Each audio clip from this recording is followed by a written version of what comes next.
میرے پیارے عزیز دوستو، آج کی اس ویڈیو میں ہم آپ کے لیے شرعی روشنی میں یعنی کہ شریعت کی روشنی میں صحبت یعنی کہ ہم بستری کرنے کے چند آداب بیان کر رہے ہیں، جسے یاد رکھنا اور اس پر عمل کرنا ہر شادی شدہ مسلمان مرد اور عورت پر ضروری ہے۔ ضروری اس لیے ہے کیونکہ اگر آپ لوگ ہم بستری کے وقت میں کچھ غلطیاں کرتے ہیں تو اس سے آپ لوگوں کی زندگی ہلاک ہوتی ہے، برباد ہوتی ہے۔ آج کے ماحول میں پیارے عزیزان گرامین، ہر مسلمان کے گھر میں پریشانی ہے، اور وہ پریشانی ایسا نہیں ہے کہ خود آئی ہے۔ آج کے اس ماحول میں پیارے عزیزان گرامین، ہر مسلمان کے گھر میں بڑی بڑی پریشانیاں، بڑی بڑی مشکلیں ہیں، اور یقین جانیے ان پریشانیوں کا، ان مشکلوں کا، ان کاموں کے نہ بننے کا جو سبب ہے وہ خود ہم ہیں۔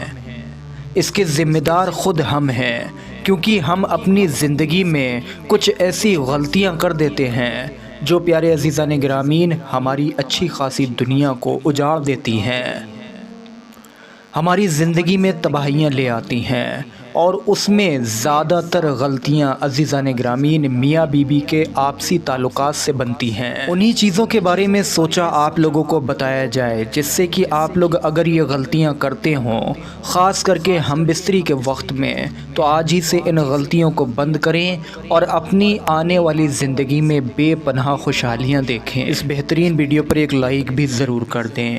پیارے عزیزان گرامین، صحبت یعنی کہ ہم بستری ہمیشہ تنہائی میں یعنی کہ اکیلے میں کریں۔ آج کل سڑکوں پر، سنیما ہال میں اور باغیچوں میں کھلے عام کچھ پڑھے لکھے کہلانے والے ماڈرن انسان انسانی شکل میں جانور نظر آتے ہیں، جو سڑکوں اور باغیچوں میں ہی وہ سب کچھ کر لیتے ہیں جو انہیں نہیں کرنا چاہیے۔ لیکن الحمدللہ ہم مسلمان ہیں اور اشرف المخلوقات ہیں، اس لیے ہم پر ضروری ہے کہ ہم اسلام کا حکم مانیں اور غیروں کی نقل سے بچیں، ورنہ ایک جانور اور ہم میں کیا ہی فرق رہ جائے گا۔ لہٰذا یاد رکھیے، صحبت یعنی کہ ہم بستری ہمیشہ تنہائی میں ہی کریں، اور ایسی جگہ کریں جہاں کسی کے آنے کا کوئی خطرہ نہ ہو، اور صحبت کے وقت کمرے میں اندھیرا کر دیں، روشنی میں ہرگز بھی صحبت نہ کریں۔ اس بات کو آپ لوگ اپنے دماغ میں بیٹھا لیں۔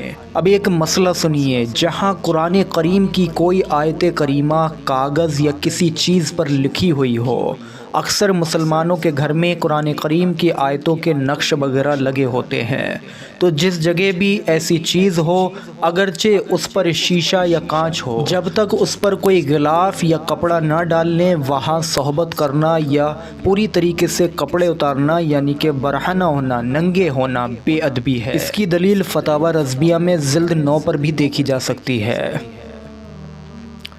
میرے پیارے عزیز دوستو، حضور غوث اعظم رضی اللہ تعالیٰ عنہ کی غنیۃ الطالبین میں اور اعلیٰ حضرت امام و عشق و محبت رحمۃ اللہ تعالیٰ علیہ کی ملفوظات میں ہے، جو بچہ سمجھتا ہے اور دوسرے کے سامنے بیان کر سکتا ہے، اس کے سامنے ہم بستری کرنا مکروہ یعنی شریعت میں ناپسند اور ناجائز ہے۔ ایک اور مسئلہ سنیے، کسی کی اگر 2 بیویاں ہوں تو ایک بیوی سے دوسری بیوی کے سامنے صحبت کرنا بھی جائز نہیں ہے، بالکل ہی حرام ہے۔ مرد کو اپنی بیوی سے پردہ نہیں، لیکن ایک عورت کا دوسری عورت سے پردہ ہے۔ صحبت یعنی کہ ہم بستری کرنے سے پہلے وضو کرنا۔ پیارے عزیزان گرامین، صحبت کرنے سے پہلے وضو کر لینا چاہیے۔ اس کے بہت سے فائدے ہیں، جن میں سے چند ہم آپ کے سامنے بیان کرتے ہیں۔ نمبر 1، اول تو وضو کرنے سے ثواب ملتا ہے۔ دوسرا، صحبت سے پہلے وضو کرنے کی حکمت ایک یہ بھی ہے کہ مرد اور عورت دونوں میں یہ احساس پیدا ہو کہ ہم بستری ہم صرف اپنی حوث کو مٹانے یا مزہ لینے کے لیے نہیں کر رہے ہیں، بلکہ نیک صالح اولاد پیدا کرنا مقصد ہے، اور کسی بھی وقت یاد الہی میں ہمیں غافل نہیں ہونا چاہیے۔ تیسرا، مرد باہر کے کاموں سے اور عورت گھر کے کاموں کی وجہ سے دن بھر کے تھکے مندے ہوتے ہیں۔ تھکا جسم دوسرے کو فائدہ نہیں پہنچا سکتا، لہٰذا وضو کر لینے سے چستی اور قوت یعنی کہ طاقت میں اضافہ ہوتا ہے۔ ایک اور فائدہ سنیے ہم بستری سے پہلے وضو کرنے کا۔